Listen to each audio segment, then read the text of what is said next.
Alright, so before I begin, I know I probably should have had this out earlier, but some YouTube videos started popping up that I wanted to watch. So I paused this on Tubi and watched those, and then I finished it. So, with that in mind, it's me, TSCOTT, and it's time for Beyond Re-Animator. Now, this film actually picks up after the events of this previous film, and where a reanimated corpse zombie thing attacks a boy and his sister and their friend, kills his sister, and then the cops show up and arrest Herbert West. And this kid, Howie, actually finds a syringe of the the reagent. Which, if you're watching this for the first time, and you didn't know what it was about, I knew what it was about. I knew Herbert West, he's on the cover, first of all. But if you were watching this, and you saw this, one would think this is a cheap ploy to do a sequel to Bride of Re-Animator without Herbert West. Because, if you look at this, he finds it, he looks at it, and he has that look in his eye, and you can think, oh, this is a way to continue without Jeffrey Combs and continue the story with this kid. But fortunately, we do continue the story. Howard has grown up and become a doctor, and now he has wormed his way into this prison where Herbert West is serving his imprisonment for the last 13 years, and is now going to continue Dr. West's work in reanimating people. And Herbert has figured out how to bring people back to life and bring them back, as sentient beings and not zombies. And that being using the, electrolytes or something like that. It's like an electric type thing of people or whatever. And, and that will do it. He's been experimenting on Ratty, who was the rat pet of one of the roommates. Okay, so the first thing is this film was filmed in Spain. And you can tell because there's a lot of actors who have a sort of Spanish accent.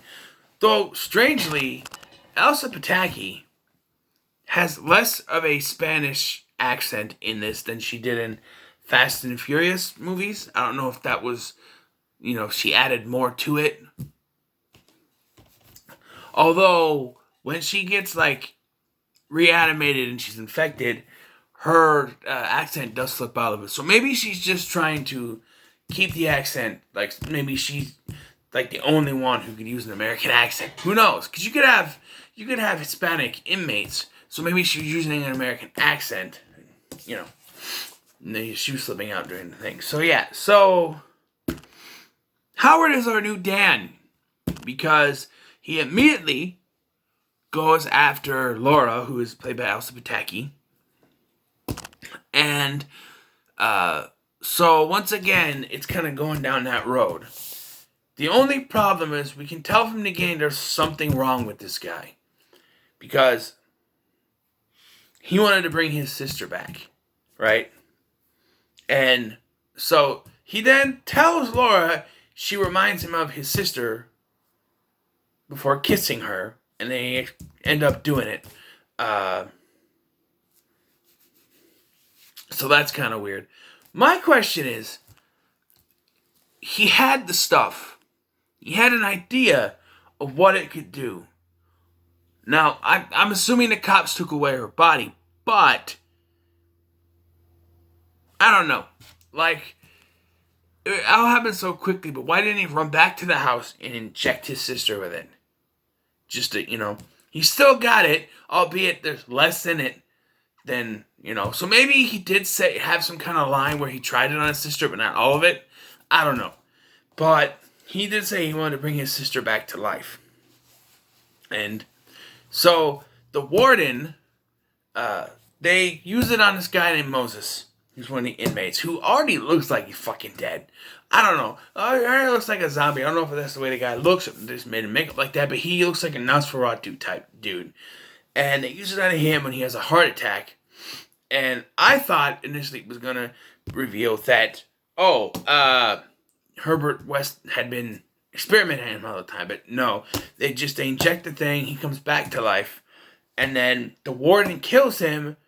But he's not really dead. But Laura sees it, and so he kills her. Chokes her out. You don't see it, but she's brought in to bring her back to life. And the warden comes in. And they use the warden's electro thingamabobbers to bring her back to life. So now she's kind of fused. She's got kind of both voices. It's really weird. This film is actually pretty good. I enjoyed all three of these films, to be honest. And this one is really interesting because they boggle with the idea of being able to, successfully bring someone back to life and have them sentient and not just a zombie. But as we know from Pet Sematary, when you bring someone back to life, it doesn't restore their, we've seen before. You bring it back, but it doesn't restore their soul. It just restores their body, So, there's that. But, yeah, there's a prison riot. There's a prison riot. And all that starts happening, and everyone's getting reanimated, and there's this idiot that keeps injecting himself with the stuff, and he becomes some weird reanimated zombie special effects. And special effects in this are still pretty good. Screaming Mad George is doing the effects, and, he did some of the effects in Bride Re-Animator too. I forgot to mention that, but he does pretty good here. There's one scene that had me going, because, Moses finds this nurse. He rips open her blouse, which not only opens her little doctor's jacket thing, nurse jacket, but also breaks open her bra because we gotta see titties.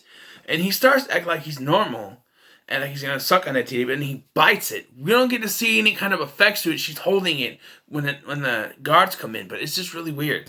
But when he did that, I'm just like, he just bite her nipple off. We don't get to see it. And the one scene that really had me go is that the reanimated, because West reanimates the warden with the rat's electro whatsits.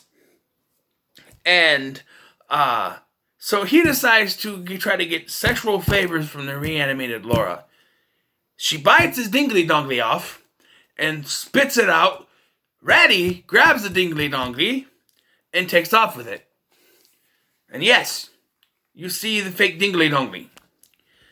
But then there's a showdown where Howard decapitates off-screen Laura while Herbert is trying to, deal with the other stuff. He finds Howard and decides to leave. He takes Howard's ID badge and pretends to be Howard so he can escape. And he gets out. My only problem with this is it's bullshit. By this point, there are 2 recorded incidents with Herbert West involved in zombie, stuff with zombies, reanimated corpses, whatever. You cannot tell me that he hasn't been all over the fucking news and people hasn't seen his face. Even some dumbass, the SWAT team, would have seen his face. Some little ID isn't going to get him out. They should know his face. 2 times. 2 times they should know his face. But he gets out because they wanted to continue. But for some reason that even Jeffrey Combs can't even think of, they haven't done another one. Even Jeffrey Combs himself says that he, for life of him, can't think of why they haven't made another one. It should happen. I'd watch it. And before you get there, Herbert West Re-Animator is an Italian remake of the original. Or, an Italian, an Italian adaptation of the works, H.P. Lovecraft stuff. That stuff. And so it sort of ends with Herbert West getting away, and then Howard and the decapitated head of Laura laughing there maniacally, laughing maniacally. And some people have said, it's very hard to tell whether or not she's actually laughing or if it's in his head because he's lost his mind, because he was calling her Laura and then Emily, which is the sister's name, Emily, Laura, Emily, Laura, Emily, Laura. So he lost his mind. I don't know. That kind of weirded out. Overall, I enjoyed this film. I'm going to give it an 8, just like Bride. I enjoyed it. And watching these movies have been fun. Now I'm done with the Re-Animated series. So what else? Who knows? I got to do the prominent ones next, I think. But for now, what are your thoughts on Beyond Re-Animated? Let me know in the comments below. Make sure to like, share, and subscribe. Thanks for watching. I've been Scotty. We'll see you in the next one.